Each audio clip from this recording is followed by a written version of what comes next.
안녕하세요. 한류 신과 해외 반응을 소개하는 한류 클래스 TV입니다. 오늘은 포브스 선정 2025년 세계에서 가장 강력한 10개국 순위를 살펴보고 이 순위를 분석해 보겠습니다.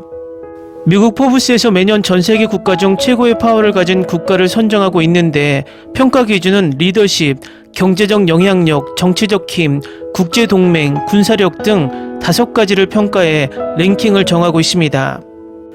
이 순위를 보면 내년도에 우리 랭킹은 어떻게 될지 걱정이 됩니다. 내란수기가 하도 똥을 싸질러 나서 경제적 영향력과 정치적 힘, 국제동맹이 모두 하락한 상태이기 때문입니다.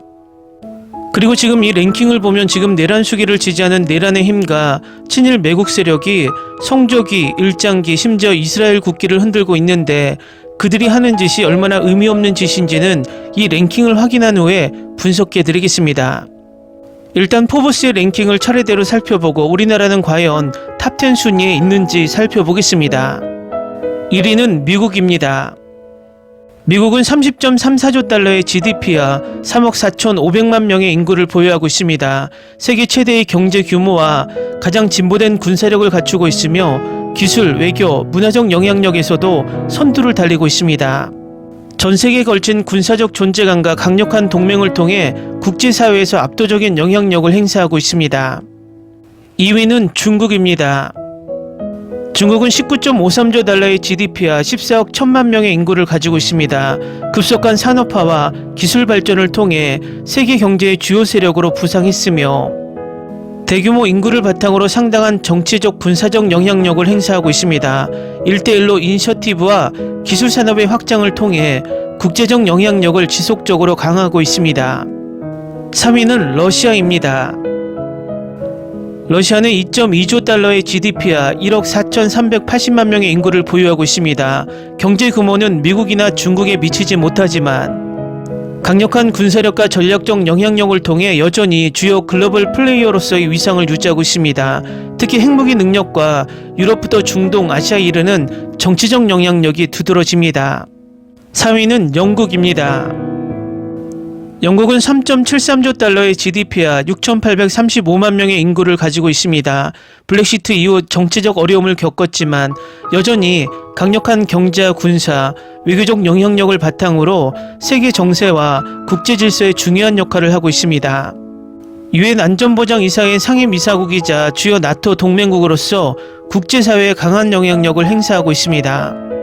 5위는 독일입니다. 독일은 4.92조 달러의 GDP와 8,448만 명의 인구를 보유하고 있습니다.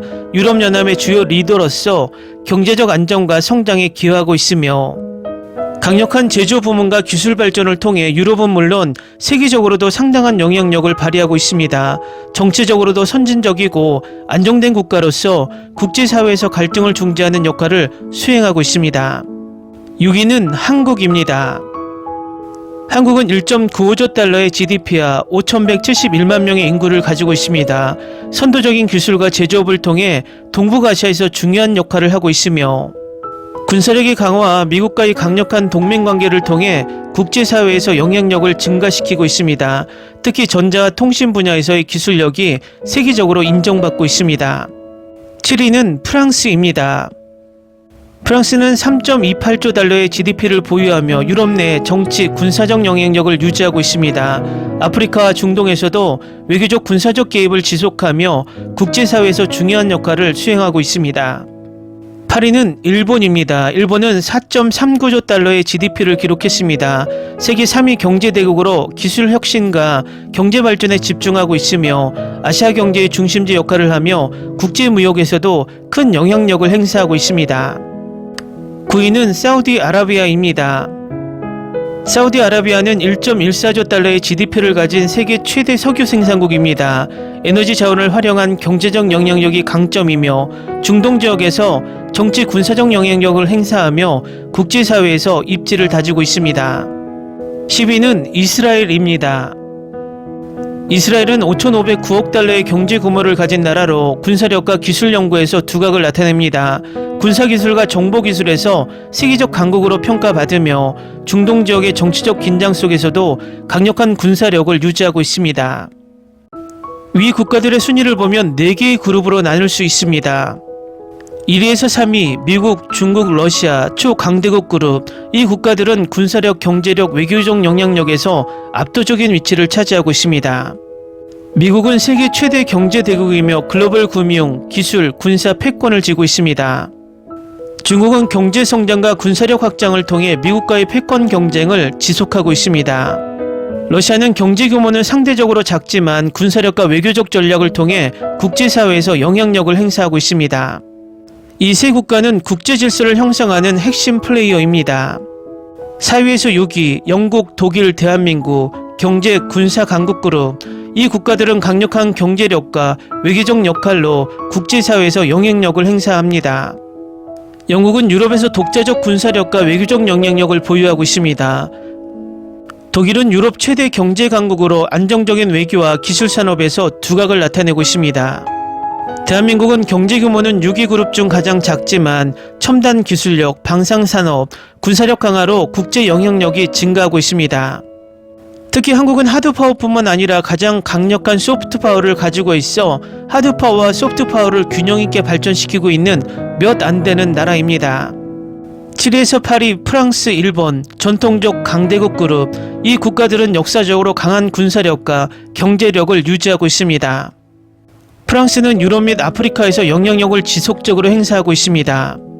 일본은 경제력은 강하지만 헌법적 제약으로 인해 군사력 확대에 제한이 있습니다. 프랑스는 군사작전을 적극적으로 수행하는 반면 일본은 경제력 영향력과 기술력에 집중합니다. 9에서 10위 사우디아라비아, 이스라엘 지역 강국 그룹. 이 국가들은 특정 지역에서 강한 영향력을 행사합니다. 사우디아라비아는 석유 경제를 기반으로 중동의 정치 군사 균형을 주도합니다. 이스라엘은 군사력 정보 기술력이 뛰어나며 중동에서 강력한 존재감을 유지합니다. 이들은 자국의 강점을 극대화하여 국제사회에서 영향력을 키우는 전략을 사용하고 있습니다. 이 순위에서 가장 중요한 요소는 경제력이 가장 중요한 요소입니다. 경제력이 강한 국가는 군사력과 외교력을 함께 키울 수 있습니다. 결국 군사력도 필수 요소가 되며 군사력이 뒷받침되지 않으면 국제사회에서 강력한 영향력을 행사하기 어렵습니다.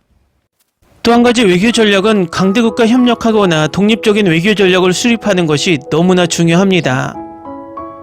특히 한국의 경우 경제력과 군사력을 동시에 발전시키며 국제적 영향력을 확장하고 있는 점이 주목할 만하고 그동안 지정학적 위치를 정말 잘 이용해서 경제와 군사력을 동시에 키워왔습니다. 이 세계 랭킹을 보면 우리나라 내란 수기를 지지하는 친일 수구 세력들이 집회에 나와서 우리보다 못한 나라 일본과 이스라엘 국기를 흔들고 있다는 것입니다.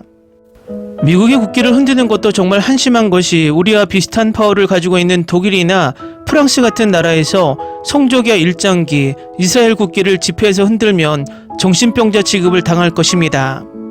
그들은 미국이나 일본이나 이스라엘을 그냥 동등한 국가로 보고 동맹의 이미지이지 미국이, 일본이, 이스라엘이 그들을 지켜주는 나라로 생각하고 있지 않는다는 것입니다. 우리나라 친일 수구 세력들은 내란 수기를 포함해서 특히 일본에 너무나 굴욕적으로 외교를 하고 있었다는 것입니다.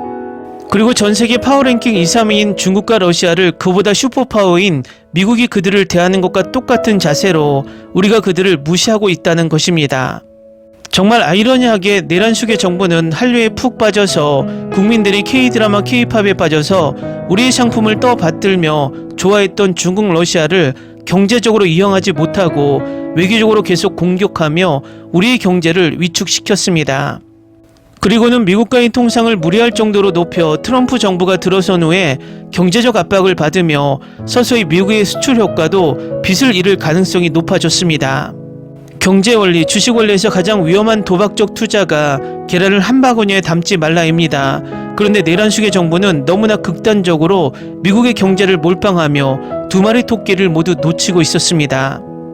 이 순위를 보면 우리는 깨달아야 합니다. 지금은 이념을 떠나서 모든 나라가 실용주의, 실리주의를 택하며 자신들의 경제를 위해 무엇이든 하며 살아갑니다. 유럽도 중국과 손잡고 일본과 미국은 우리가 중국에서 수출 라인을 끊자 바로 그 수출 라인을 자신들과 연결해서 이득을 보고 있습니다. 결국 우리는 미국과 일본의 전략에 완전 말린 것입니다. 1990년대 구소련의 몰락으로 이념 경쟁은 자유민주주의 나라가 완벽한 승리를 거뒀고 중국, 베트남, 북한은 공산주의 나라가 아니라 독재를 하기 위해 공산당의 껍데기를 이용했을 뿐입니다.